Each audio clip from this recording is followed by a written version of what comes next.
Assalamualaikum warahmatullahi wabarakatuh. Oke, kita akan langsung melanjutkan materi teori orbital molekul. Dan kemarin kita sudah belajar bahwa salah satu kelebihan dari teori orbital molekul adalah bisa memprediksi apakah suatu molekul itu bisa terbentuk atau eksis atau tidak, gitu ya. Nah, kita akan menjawab pertanyaan berikut untuk membuktikan apakah He2 itu ada atau tidak, atau dia eksis atau tidak. Nah, pertanyaannya adalah adakah molekul He2? Nah, ini kita pasti bisa menjawab ya bahwa tidak ada gitu ya.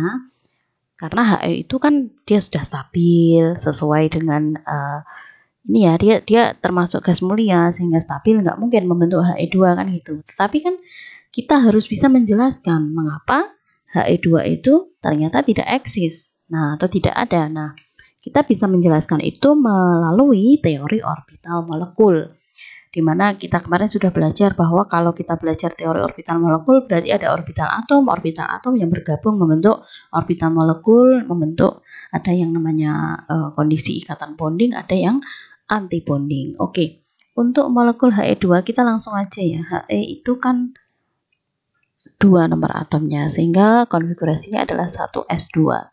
Ada 2 He di situ, berarti juga 1s2. Ini masing-masing punya orbital atom He sendiri-sendiri kan gitu.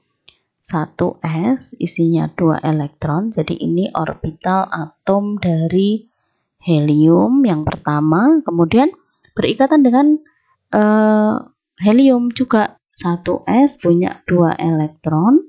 Ini adalah orbital atom dari helium. Oke. Nah, ketika orbital atom dengan orbital atom dari masing-masing helium ini berikatan, maka dia akan membentuk yang namanya apa? Orbital molekul, yang satu energinya lebih rendah, gitu ya. Satu energinya lebih tinggi, kan gitu. Nah, yang ini oke, kita tulis dulu orbital molekul dari siapa? He2, karena sudah molekul. Nah, ini kita sebut dengan ikatannya bonding, karena 1s dengan s itu kan ikatannya adalah ikatan sigma, maka ini yang energinya lebih rendah disebut dengan sigma bonding, yang energinya lebih tinggi disebut dengan sigma anti bonding, kan gitu. Nah, kita perhatikan di sini jumlah elektronnya adalah 2 tambah 2, ada 4 elektron. Nah, 4 elektron ini akan kita tempatkan pada yang masing-masing bonding dan anti bonding. Nah, berarti kan ini yang energinya rendah dulu kan, yang ditempati elektron, berarti ada 1, 2, kemudian sisa berapa? Sisa 2 ya. 4 baru ditempatkan 2, berarti sisa 2, berarti di sini di anti bonding. Oke, nah diagram orbital, ini namanya diagram orbital ya. Jadi ini tingkat energi. Jadi kalau semakin ke atas tuh energinya semakin tinggi.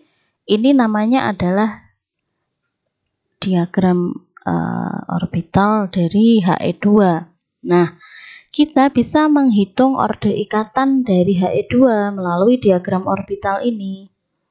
Jadi orde ikatan He2 itu kan kemarin ya, jumlah elektron yang bonding dikurangi dengan jumlah elektron anti bonding dibagi dengan 2. Jumlah elektron bondingnya 2 ya, ini 2 dikurangi jumlah elektron anti bondingnya juga 2 dibagi 2, berarti berapa ini? 0 dibagi 2 berarti ya 0 ya. Nah, ini karena orde ikatannya 0, berarti ini tidak terjadi atau tidak eksis atau tidak ada. Artinya molekul He2 itu ya tidak ada karena orde ikatannya 0. Oke, paham ya? Jadi seperti itu penjelasannya. Jadi ini teori yang sangat luar biasa sekali, bisa menjelaskan apakah suatu molekul itu bisa terjadi atau tidak gitu. Nah, penggambarannya juga bisa kita gambarkan seperti ini ya. Jadi ini He2, ini He, orbital atom He sendiri, ini He2. Ternyata setelah kita hitung orde ikatannya dia 0, artinya tidak terbentuk He2. Seperti itu. Itu adalah penjelasannya ya. Oke, terima kasih atas perhatiannya. Semoga bisa dipahami dengan baik. Wassalamualaikum warahmatullahi wabarakatuh.